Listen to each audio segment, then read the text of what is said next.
welcome back to my channel. So for today's video, oh my gosh, I'm so excited to do this because I've been wanting to react or share it to you guys. It's my first time to stand a K-pop idol. So let's do this, guys. So without further ado, I'll just say na we're going to react sa 17 K-pop idol, yung Super. And to be honest, guys, I already have a bias, which is si Woozi. Yeah, so actually, bias ko siya, pero lumilipat-lipat ako. Kasi sometimes, pag nanonood ako ng Going 17, minsan gusto ko si D8, minsan gusto ko si Scoops. Yan. Sometimes naman gusto ko si June. Sometimes gusto ko si Mingyu. Actually, it depends. Let's do this. My God. Okay, wait lang pala. Honestly speaking, sobrang daming times ko nang pinanood to. Like, super dami na talaga. But then, grabe talaga. Like, you cannot imagine talaga na, basta, oh my gosh, I cannot really explain bakit. But I'm really excited. So, dadal ko.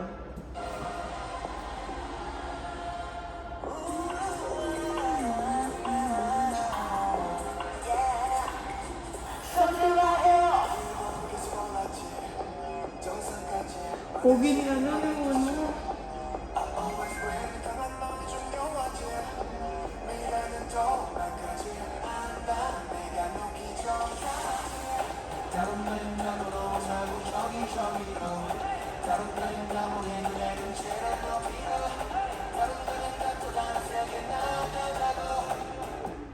Alam niyo ba, guys?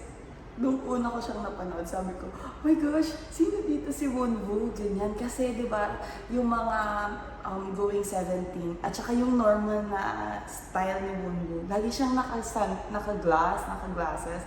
So, sabi ko, oh my gosh, sino dito si Wonwoo? Ganyan. Tapos biglang, okay.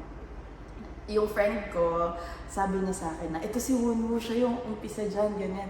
Sabi ko, ha? Totoo ba? Ganyan. Kasi, oh my gosh, it's ibang-iba talaga si Wonwoo kapag naka-glasses siya, tapos naka-ano siya, yung wala, tapos naka-makeup talaga siya. Like, oh my gosh, ang pogi-pogi niya.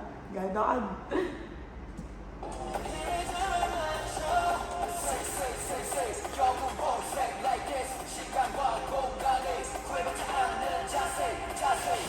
My gosh. Uy, sino ka dyan? Sorry na agad mga karats kapag mali yung pronunciation to ng name ni Jonghan. But I'm still learning, so please bear with me. And grabe, grabe, parang talaga siyang babae, si Jonghan. Like, oh my God. Grabe, ang pogi niya na ang ganda na at the same time. Ganon. Like, oh my gosh. Sampan.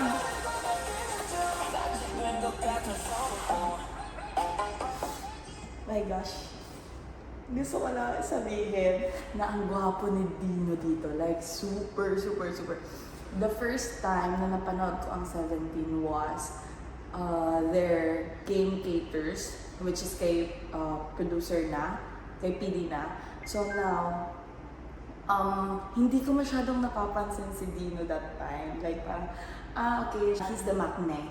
But then, okay, ganun lang. Pero my gosh, dito sa Super na to, my gosh, super, ang pogi niya talaga, like super. Like, oh my gosh, ang pogi niya talaga. As in.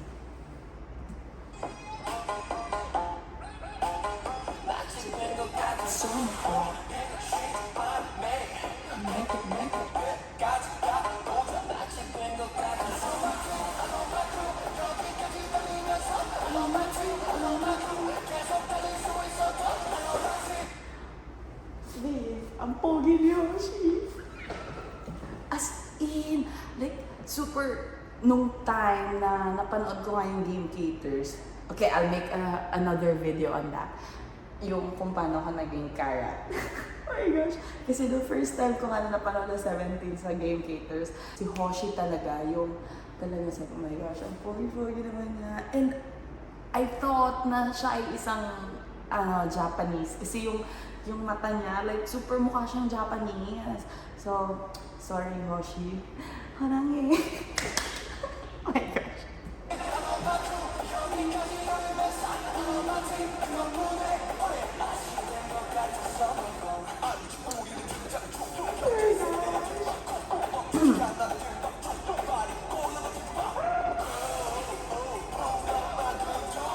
Oh my gosh, ito na si Josh.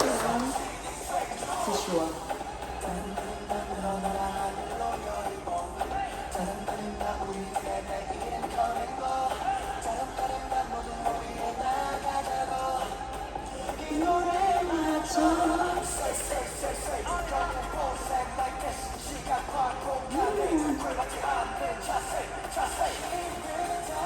DK.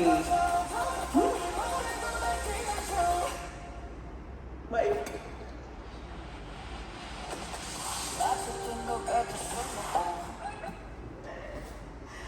Ayoko na. Diba? Ganito talaga ako manood ng music video nila na super. Like, alam mo yung, ang dami na nga nila, hindi mo na alam kung sino yung titignan mo. As in, my gosh, talaga. Si The8 dito, sobrang pogi niya talaga. And sobrang ganda ng boses niya. Like, yung boses kasi ni The8 for me, it's more of like, parang pang sweet, yung kalmado lang, gano'n. Parang siya yung kay Jonghan na kalmado lang yung boses, and super pa-sweet lang, ganyan. And dito kay, bakit naman?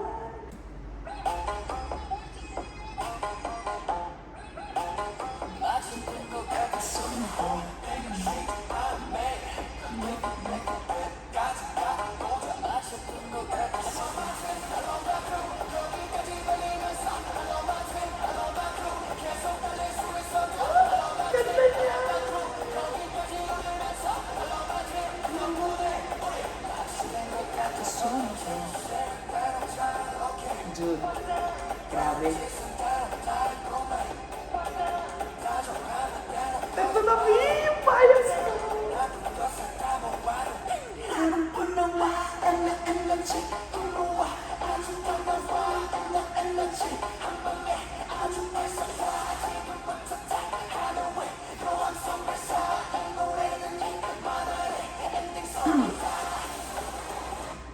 Grabe.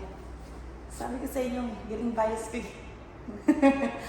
Actually, grabe talaga. Like, sobrang taba ng utak ni Woozi dito. Like, to think na 13 sila na maghahati-hati ng kanta na to. And I read the lyrics actually, and grabe lang yung distribution niya ng mga lyrics, distribution niya ng parts sa each member, na it really emphasizes, it really gives kung ano talaga yung kayang ibigay ng artist na yun, nung member na yun. So it's really good. And ang taba talaga ng utak niya. Like, the first time na narinig ko to, tapos nag-research ako, sabi ko, oh, so ang 17 pala, sila ang first self-produced na K-pop idol. So sabi ko, sino kaya yung nagpo-produce, sino yung gumagawa ng lyrics, ganyan. Kasi sa SB19 na ini-stand ko, may bias is Pablo. So now, kaya ako siya naging bias kasi sobrang talino niya. And gusto ko yung the way siya yung gumagawa ng kanta nila. And grabe din, sobrang taba rin ng utak niya. So, una ko siyang sabihin na, okay, bias ko si Woozi, gano'n. Na hindi ko pa alam na siya yung nagpa-produce, siya yung nagsusulat, ganyan, na lyricist siya and all. So now, nung nalaman ko na siya nga yung nagpo-produce at siya yung sumulat ng mga kanta ng 17, so sabi ko, oh, so yung mga bias na talaga na napipili kong i-stand is yung mga, talaga, like, yung mga matatawa ang utak, mga ganon. Tapos, ngayon yung hair ni Woozi tsaka ni Pablo. Sobrang magkaparehas. So parang, oh my gosh. So, ayun. Pagpatuloy na natin. Ang galing-galing lang talaga na even yung part ni Woozi dito sa kanta. And guys, even yung mga ibang kanta ng 17, like super ikli lang talaga ng part ni Woozi. Same as Pablo. Like, si Pablo, maririnig mo lang talaga siya na nasa background lang, nag-harmonize lang, ganyan. Alam mo yung parang they're like, similar in terms of writing na they would give everything to the members then sa kanila kung ano lang yung matira, like ganon. So it's really it's really humbling for me na mag-stand ng mga ganon. Pero sobrang astig lang din talaga ng part ni Woozi dito, like na binuhat siya tapos biglang pagbaba niya astig ganon. Cute.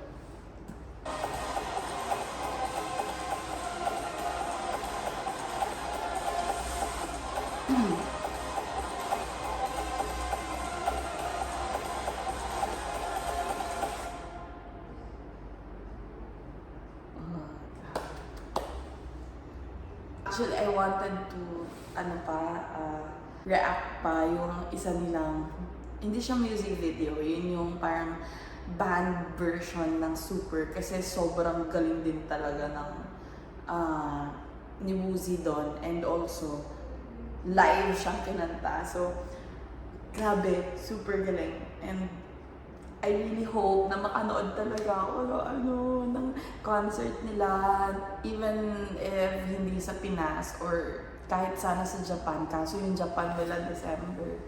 So, I'm not really sure kung makakanood ako. But then, alam niyo ba guys, sobrang love na love ko na ang 17. Bumili na ako agad ng, ng light stick. Like, bumili na talaga ako yung version 3. Yeah, the version 3. Then, gosh, I'm really going to start this group as well. So, please do support me still 18. Love ko pa rin naman ang SB19, but then nadagdag lang siya sa family. yung 17. So, yeah. I'll be doing more contents of reacting about 17 and all. And I'll be sharing you guys how I become an Karat. So, ayun lang guys. Thank you for watching. I hope you like this video.